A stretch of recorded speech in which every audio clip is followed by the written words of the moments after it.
Inside Hiryu's ready room was Lieutenant Tomonaga Joichi. He was the airstrike leader that had just battered Midway. He and his fellow airmen were resting when suddenly a pilot walked in and shouted, "The Akagi's damaged! The Soryu and Kaga are burning! We're the only ship that hasn't been hit!" Tomonaga and the men made their way to the decks to see what was going on, and one can only imagine the shock and horror on the pilots' faces as they saw their fellow sister ships burning fiercely on the horizon. Revenge had to be taken. Some sort of retribution had to be delivered.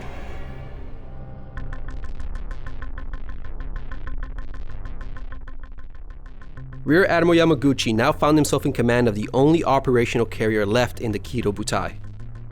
Despite the tragedy that had just befallen them and the grim odds stacked against them, only one viable option remained in the eyes of the Japanese: to strike back. This is the Battle of Midway Part 2, Hiryu's Counterstrike. Yamaguchi wasted no time sending the retaliatory strike. Led by Lieutenant Michio Kobayashi, the strike consisted of a complete squadron of 18 dive bombers with 6 fighters as escorts. They took off at 10:54. Much was expected from this group as they were all piloted by seasoned veterans and considered by many to be an elite unit. Lifting the fog of war, we can now see that the Americans had 3 carriers with them, operating in 2 separate task forces. Rear Admiral Frank Jack Fletcher was in overall command. He was a cautious yet prudent commander who had a wealth of combat experience.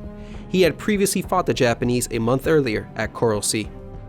Task Force 17 was under Fletcher's direct command, and it was centered on his flagship, the USS Yorktown. Sole survivor of Coral Sea, the damaged Yorktown had been quickly patched up and made battle-worthy in just 2 days so that she could participate in the battle. It had been her dive bombers that had shattered the Soryu. Fletcher also had operational command of Task Force 16, which was led by Rear Admiral Raymond Spruance. Task Force 16 contained the Hornet and the Enterprise, and it had been Enterprise's dive bombers that had taken out the Kaga and the Akagi. Currently, all 3 carriers were waiting anxiously for the return of their strike groups, and unfortunately for the Yorktown, she would be receiving some unwanted visitors as well. Kobayashi was heading her way. Contrary to belief, Nagumo was not a broken man after the disaster at 10:30. His reaction was quite defiant. After shifting his flag from the Akagi to the light cruiser Nagara, he ordered the Kido Butai towards the enemy, who were now believed to be only 90 miles away. He optimistically believed he could engage the Americans in a daylight surface action. However, this fanciful notion was shattered when at 12:40, reports showed the American forces were heading east and opening the distance. He subsequently changed course as well and began to head northeast.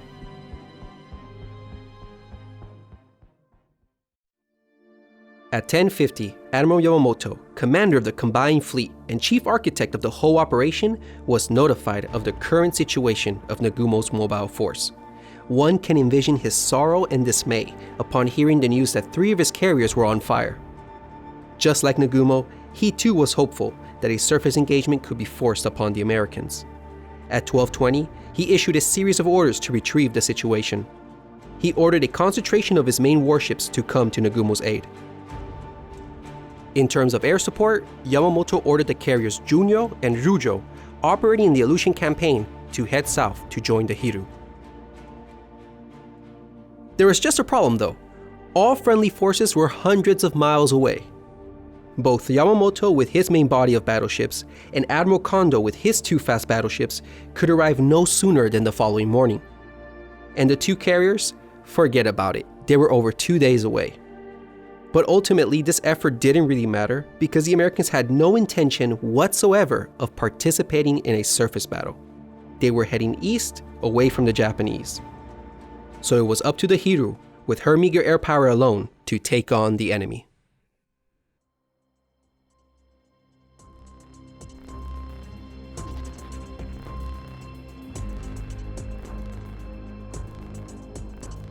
En route to the reported location, the Japanese air group encountered a group of stragglers returning to their carriers. The 6-0s apparently couldn't resist such a tempting target, and eager for revenge, broke ranks to attack them. This turned out to be a foolish move. The aircraft were SBD Dauntless dive bombers, who now without their bombs proved to be very agile and maneuverable. A sharp clash ensued, and although no planes were lost on either side, 2 Zeros were severely damaged that they had to return to their carriers. The Val dive bombers now had only 4 escorting fighters and they were miles behind. This unnecessary skirmish would prove to be a fatal mistake. At 11:52, radar detected the Japanese strike 32 miles out. Yorktown had 8 fighters in the air and the majority went in to intercept the strike formation. With their fighter escorts still too far behind to intervene, the attack proved devastating for the vulnerable dive bombers. The dive bombing formation was completely shattered and disorganized. 7 Vals were shot out of the sky before the Zeros finally made an appearance, but even then, they only managed to shoot down 1 Wildcat before losing 3 of their own. During this engagement, 2 additional Vals were destroyed and another 2 had to jettison their bombs, which meant it was now up to only 7 dive bombers to eliminate a carrier. The bombers decided to split into 2 divisions to attack the Yorktown. The first would attack directly from the west, while the other 4 would attack from the southwest, so that they could approach with the sun to their backs.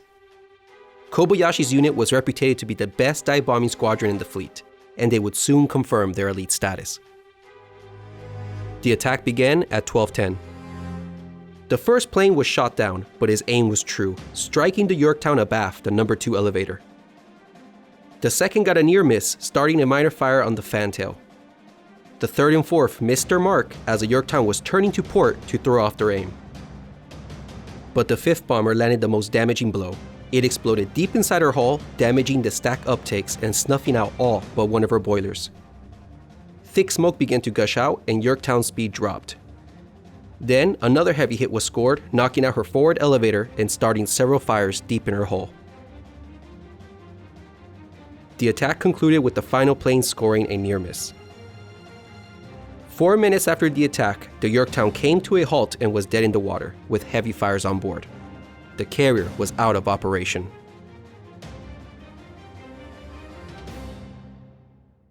This picture shows the dive bombing attack in the initial stages. Notice the damaged dive bomber about to crash into the water. Its tail has been completely shot off. The dives conducted by Kobayashi's unit were nearly vertical and were held steady despite the intense anti-aircraft fire the Americans had put up. Hitting a moving target cruising at 30 knots was no small feat, and the result speaks for itself.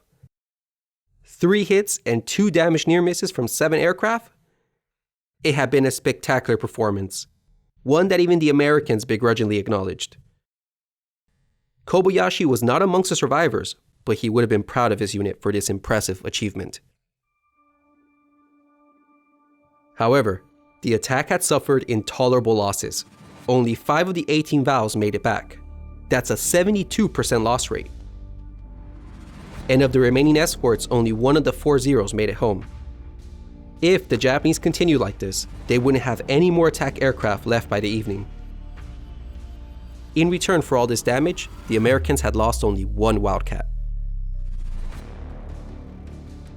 The survivors enthusiastically reported to Yamaguchi that they had left a carrier dead in the water and burning fiercely. By this point, the Japanese knew they were facing 3 carriers, and according to their scorecard, if 1 had been taken out, it meant that it was now 1 versus 2.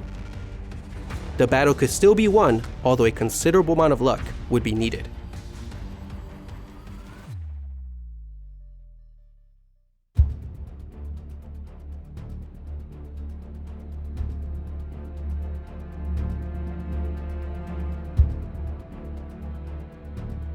The second strike prepared for their launch. Unfortunately for Yamaguchi, Hiryu's carrier attack unit had been the one that had suffered the most losses on the Midway strike. So instead of the regular complement of 18 torpedo planes, only 10 Kates were available for the attack. The strike was to be led by Lieutenant Tomonaga. Earlier, his plane had suffered a hit, and although it had been patched up, it kept leaking fuel, meaning he might not have enough fuel to return. Other pilots pleaded to switch planes with him, but Tomonaga refused. With a touch of humor, he told them that the Yankees were only 90 miles away, and that he could make it there and back on a single tank of gas. At 13:31, the strike took off along with its escort of 6 fighters. Before their departure, Yamaguchi had reminded his pilots, "There's 2 undamaged carriers left. Your mission is to take out one of them." It was imperative that this strike destroy at least one of the 2 undamaged carriers. This would then even the odds and make it 1 versus 1, and with that result, the prospect of a Japanese victory wouldn't be so far-fetched. En route to the target location, the air group sighted a carrier task force 30 miles away at 14:30. The carrier was not on fire, nor showed any indication that it was damaged. So clearly, this had to be one of the undamaged ones. Accordingly, Tomonaga settled on attacking this untouched force. However, unbeknownst to the Japanese, this was not a new carrier. It was the Yorktown again. American damage control had been superb, and following the dive bombing attack, the Yorktown's crew had been able to put out the fires and had restored enough of her boilers to bring her up to 19 knots. Thus, Hiryu's second attack was about to be spent on an injured carrier. Tomonaga approached from the carrier's port quarter. He decided on executing a standard split attack. Radar had detected the incoming strike 45 miles out, but only 6 fighters were available. All 6 were sent to intercept, but only 2 found the enemy, shooting down a single torpedo bomber. By this point, the Yorktown had begun an evasive turn to starboard, giving Tomonaga a poor attack angle. In response, he divided his small force once again to conduct yet another anvil attack. The 4 planes were about to pass the outer ring of escorts when this picture was taken from the USS Pensacola. Note the heavy anti-aircraft fire that Tomonaga and his pilots had to fight through. The Americans would have to throw everything they could at this attack to save their carrier. Fortunately, they had one of their own best pilots on scene, Lieutenant Commander Jimmy Thatch. Having just taken off from the Yorktown, he was determined to repel this assault. Coming in at 200 feet and flying at 200 knots, Lieutenant Tomonaga steadied his aircraft to make his torpedo run. To his right, a Wildcat came roaring towards him. It was none other than Jimmy Thatch, and he delivered a devastating pass at Tomonaga's plane. The aircraft was badly damaged and set on fire. Nevertheless, with nerves of steel, Tomonaga pushed on and with impressive skills, still managed to launch his torpedo. His plane crashed shortly afterwards, killing him and his crew. Unfortunately for Tomonaga, his torpedo did not hit. His wingman also missed and was later shot down, and the other 2 of the group were also brought down with none of their torpedoes hitting their mark. However, their sacrifice was not in vain, for it had lined up the Yorktown for the 2nd Division's attack. These 5 swooped in and scored 2 devastating hits on Yorktown's port side. In summary, Tomonaga's attack had cost the Japanese 5 torpedo bombers and 2 Zeros. The Americans had lost 4 fighters. A photograph captured the moment the torpedo struck.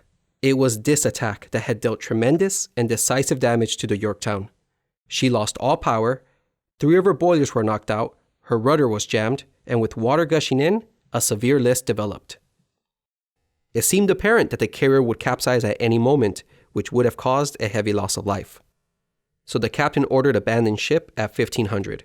The Yorktown was now definitely out of the fight. By 1545, Hiryu's surviving planes had landed. At this point, the Hiryu was exhausted. Mind you, they had been in constant action for the last 10 hours. Just 10 minutes after they landed, Nagumo received a report from his scout planes. It revealed the truth of Tomonaga's attack. The strike had hit the same carrier as before. So it was still 1 versus 2. With the odds still stacked against them, the Japanese finally decided it was time to retreat and open the range with the Americans. Yamaguchi looked at what remained of his strength, and it was pitiful. Only 4 bows and 5 cates remained. Incredibly, the Admiral was still determined to attack the Americans. He would send a dusk attack with these 9 planes, and then call it a day. But first, his exhausted men needed a respite from all the action. The men went in to eat and rest before launching their last counterstrike. However, the airmen would never get that chance.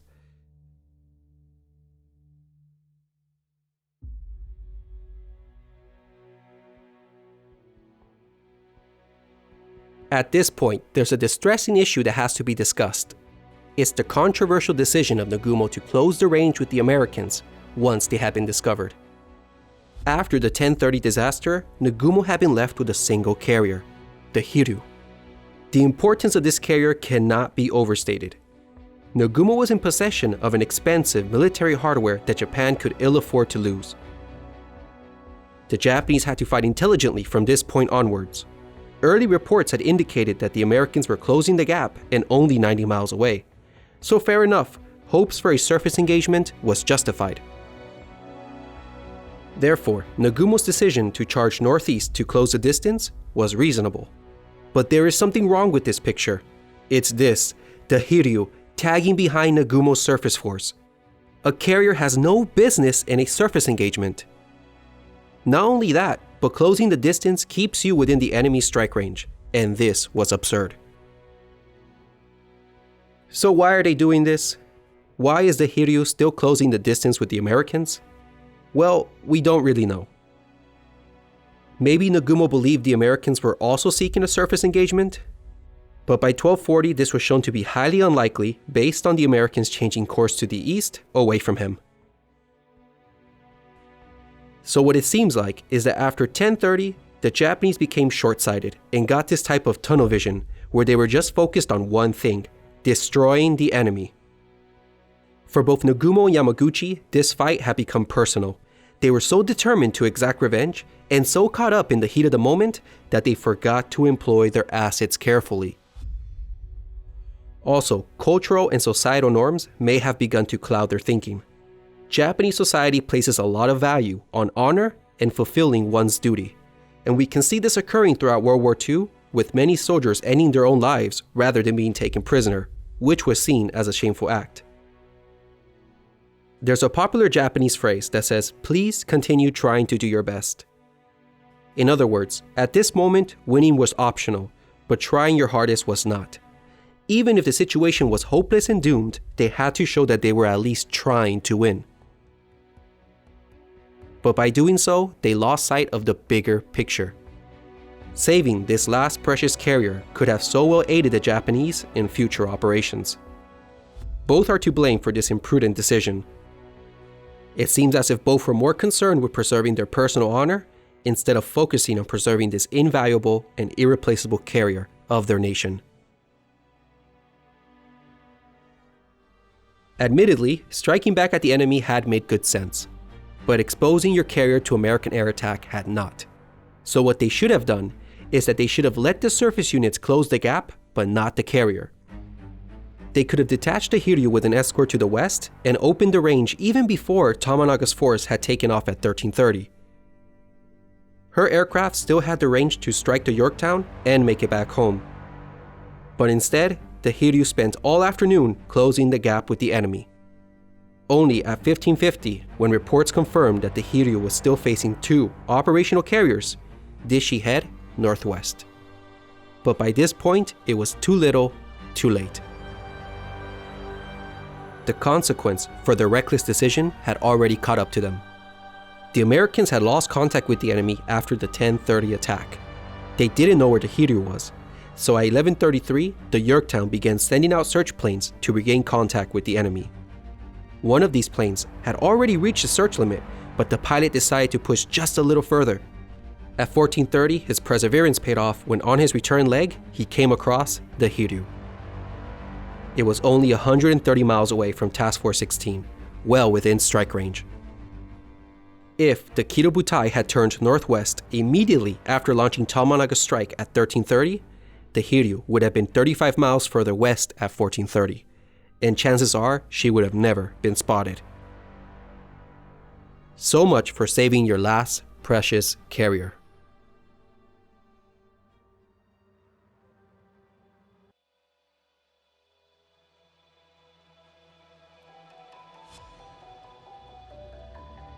Once the Americans received the sighting report, a strike was immediately sent. The first wave was a mixed bag of Enterprise dive bombers with Yorktown survivors, followed by the Hornet, who launched her own strike 30 minutes later. At 1645, the first group sighted the Hiryu. the dive bombers swung around to the southwest so that they could approach with the sun to their backs. The two squadrons decided to concentrate on a ship apiece. The Yorktown bombers, much to their resentment, were selected to go for a battleship, while the 10 Enterprise dive bombers got the main prize of taking out the carrier. 13 fighters were on combat air patrol. These pilots were no doubt fatigued at this point, and the clever tactic of approaching out of the sun must have worked, because for the second time this day, the Japanese were caught by surprise. They didn't spot the Americans until they were practically on top of them. And this perhaps highlights the Japanese's greatest weakness in carrier warfare: their lack of radar.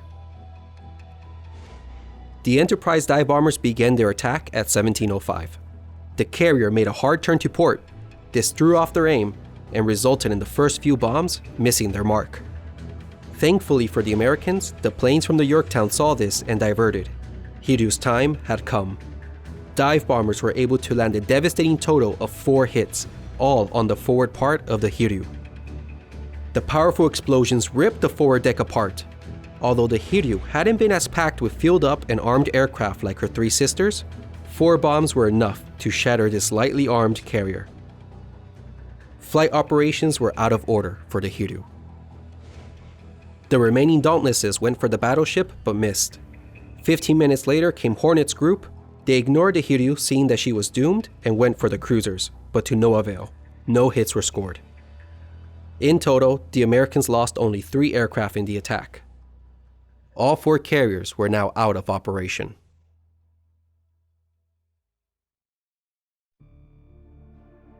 Incredibly, Yamamoto still believed he could grasp victory from the jaws of defeat. He still entertained the prospect that Midway could be taken and that the American force could be destroyed in a surface battle. At 1915, Admiral Kurita and his cruiser squadron were ordered to bombard and neutralize Midway. The only hope left now for a victory was for a night action between Yamamoto's battleships and heavy cruisers and the American force of carriers and cruisers. Nagumo, who had been viewed as being too passive, was relieved of his command, and Admiral Kondo was left in charge for the upcoming night battle. However, by 23:30, no contact had been made, and it was obvious that no surface engagement was forthcoming.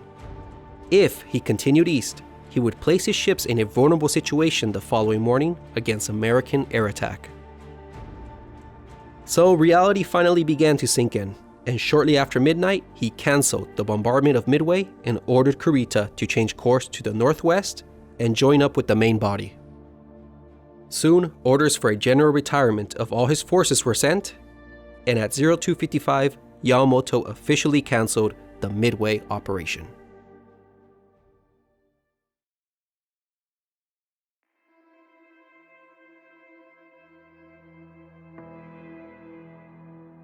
Back to the scene of devastation.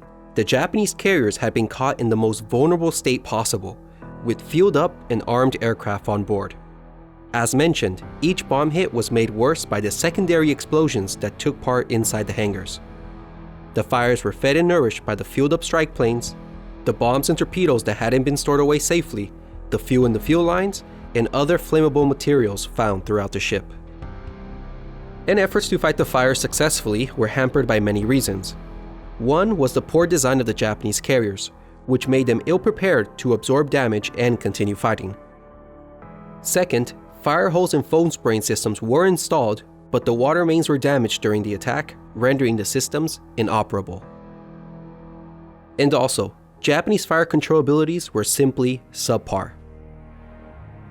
So the fire steadily prevailed, and despite their best efforts, Japanese damage control equipment and training were simply not up to the task. The fires could not be extinguished, and this sealed the fate of the carriers.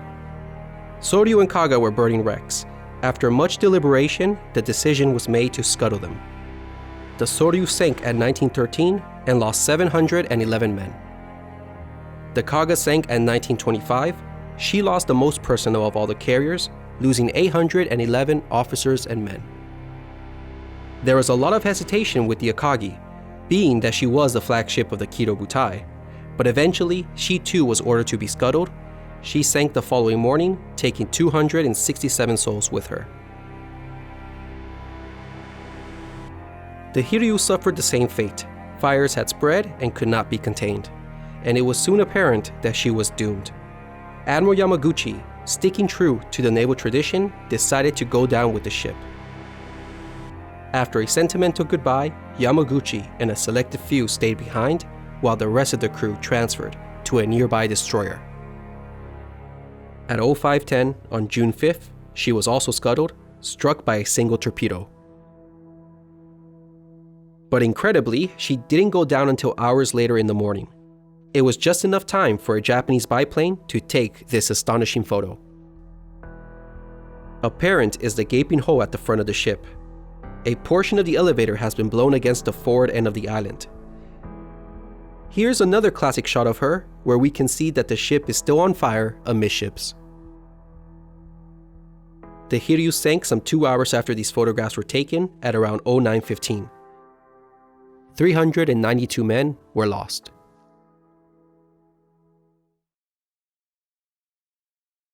The decisive phase of the battle was over, yet clashes continued for the next 2 days, which led to the sinking of the Japanese cruiser Mikuma and the Yorktown. That's right, the stubborn carrier still hadn't sunk at this point. I'll begin with the cruiser action. If we recall, Admiral Kurita, in command of Cruiser Squadron 7, had been tasked with bombarding Midway. Yamamoto ordered this mission to be cancelled 20 minutes past midnight on June 5th. However, the order was delayed by almost 2 hours before it got to Kurita at 02:30. By this time, he was only 50 miles away from Midway. Regardless, he commenced his retreat by changing course to the northwest. But during this, a submarine was spotted. Evasive maneuvers were ordered, and during the confusion, the cruiser Mogami collided with her sister ship, Mikuma. Mogami had her bow smashed and was left behind since she had to limp back home at a slow speed. The Mikuma faithfully stayed alongside her as an escort.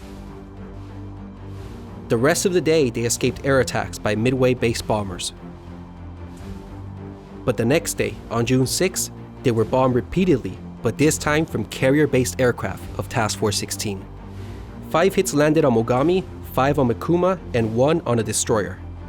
Despite her collision damage and the hits, Mogami managed to escape, while ironically, it was the Mikuma that succumbed to her wounds. American pilots took pictures of the mortally wounded ship. The destruction of the Mikuma is clear. The ship sank at 19:30 with a heavy loss of life, with as many as 700 of her crew unaccounted for.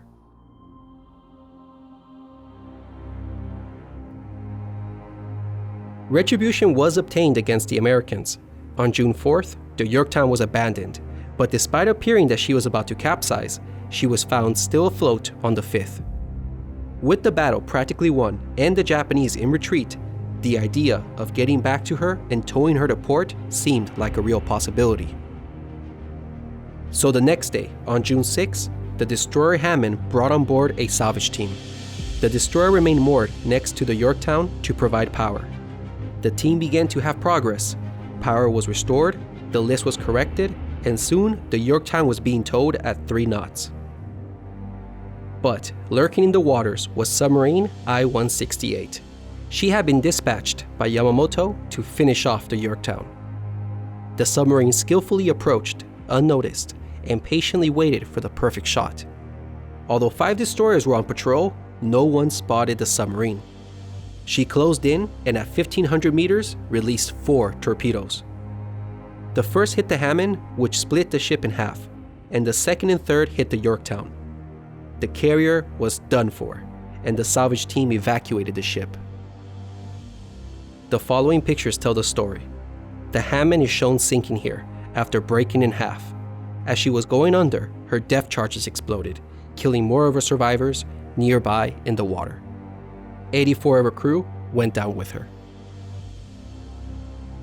Even with 4 torpedo wounds, the Yorktown still took a while to sink, and before she did, she rolled on her back, revealing the gaping torpedo wounds from the submarine attack.